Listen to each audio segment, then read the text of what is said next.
এরই মধ্যে ওমরের লাল গাড়ি উদ্ধার হয়েছে। সিসিটিভিতে i20 গাড়িটির সঙ্গে এই লাল গাড়িটিকেও ঘুরতে দেখা গিয়েছিল। হরিয়ানার একটি গ্রাম থেকে সেই লাল গাড়িটিকে উদ্ধার করা হয়। এই গাড়িতে করেই বিস্ফোরক মজুত করে নিয়ে যাওয়া হচ্ছিল কি, সেই প্রশ্ন উঠছে এবং সেই বিষয়টিও খতিয়ে দেখা হচ্ছে। এই সেই লাল গাড়ি, যে গাড়িটি ওমরের, এবং এই গাড়িটিকে ইতিমধ্যেই উদ্ধার করা হয়েছে। ফরিদাবাদ থেকে সরাসরি আমাদের প্রতিনিধি রাজীব চক্রবর্তী রয়েছেন আমাদের সঙ্গে। রাজীবের কাছে চলে যাব। রাজীব, ওমরের লাল যে সাদা গাড়িটি, i20 গাড়িটি, সেই গাড়িতে বিস্ফোরণের পাশাপাশি আরো অনেকগুলি গাড়ি এই ঘটনায় যুক্ত ছিল। এখনো পর্যন্ত গোয়েন্দারা তাই মনে করছে। আর কি তথ্য তোমার কাছে রয়েছে?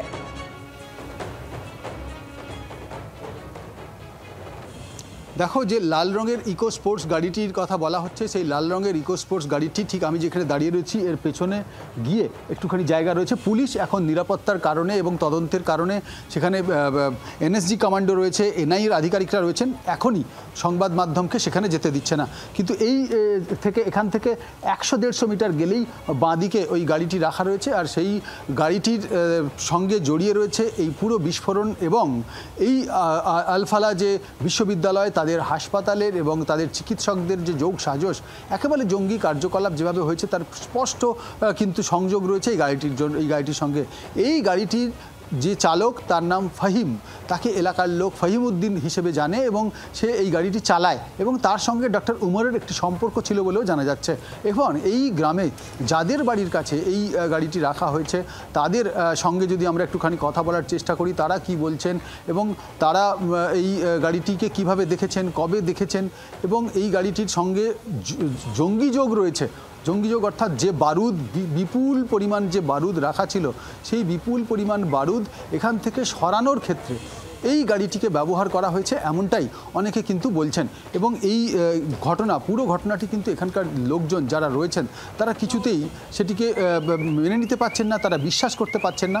এবং এইখানে আমরা এই গাড়িটির সঙ্গে যার বাড়ির সামনে রাখা রয়েছে গাড়িটি, তার সঙ্গে কথা বলবো। স্যার, आपसे बात करना चाहेंगे, आपका नाम क्या है, आपने बताया? शाकिर खान। शाकिर जी, एक बार थोड़ा सा बताएंगे कि यहाँ जो गाड़ी यहाँ से मिली है आपके घर के सामने, तो वो उस गाड़ी के साथ ये टेररिस्ट जो आतंकवादी का कनेक्शन, ये आपको पता था? नहीं सर, मुझे नहीं पता उसका बारे में। आपने हमें बताया, फिर भी एक बार पूछना चाहेंगे कैसे पता चला आपको? मैम, हमारे बच्चे के वहाँ जंगल में थे, मैं अभी बता रहा हूँ एक बात। और मैं तो मजदूरी करने गया था बाहर, शाम को 5 बजे आया, गाड़ी हमको खड़ी मिली थी यहाँ पे। और शाम को फहीमुद्दीन भैया, तो हमारे चाचा का लड़का है, उसने भी गाड़ी पे पलट रखा है। मैं भाई गाड़ी किसकी को, मेरे साले की है। मैं कहा अच्छा भाई, फिर उनके फाइनेंस वाले को लफड़ा है, ये कह रहा था भाई।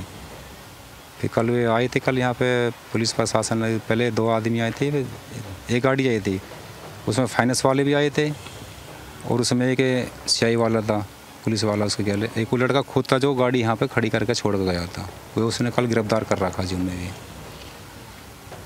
यहाँ जो गाड़ी खड़ी है और यहाँ उसके बाद पुलिस आई है, तब जाके आप लोगों को, गांव वालों को पता चला? जी, हमको कल ये शाम को पता लगा था।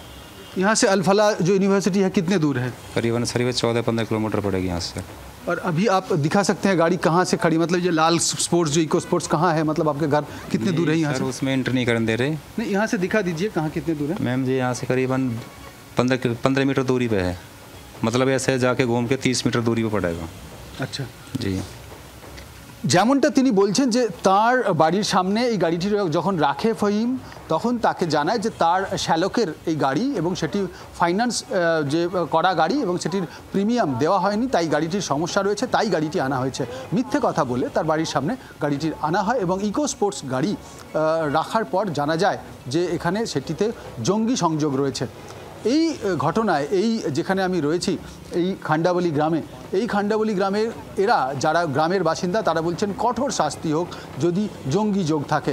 ইতিমধ্যেই ফাহিমকে গ্রেপ্তার করা হয়েছে এবং আমি যার সঙ্গে কথা বললাম সে এই বাড়ির মালিক, তার বাড়িতে, তার বাড়ির সামনে এই গাড়িটি রাখা হয়েছে। পুলিশ খবর পাওয়ার পর প্রথমে ফাহিমকে গ্রেপ্তার করে এবং ফাহিমকে গ্রেপ্তার করার পর একেবারে রাজীব, অত্যন্ত চাঞ্চল্যকর এই তথ্য। এবং এই গাড়িটি ঠিক কিভাবে বিস্ফোরণের কাণ্ডে যুক্ত ছিল এবং আদৌ কি যোগাযোগ রয়েছে, পুরো বিষয়টা এই মুহূর্তে তদন্তকারীরা খতিয়ে দেখছেন। তুমি নজর রাখো। রাজীব চক্রবর্তী আমাদের প্রতিনিধি সরাসরি ছিলেন আমাদের সঙ্গে ফরিদাবাদ থেকে। বাংলার আওয়াজ, বাঙালির আবেগ, জি 24 ঘন্টা।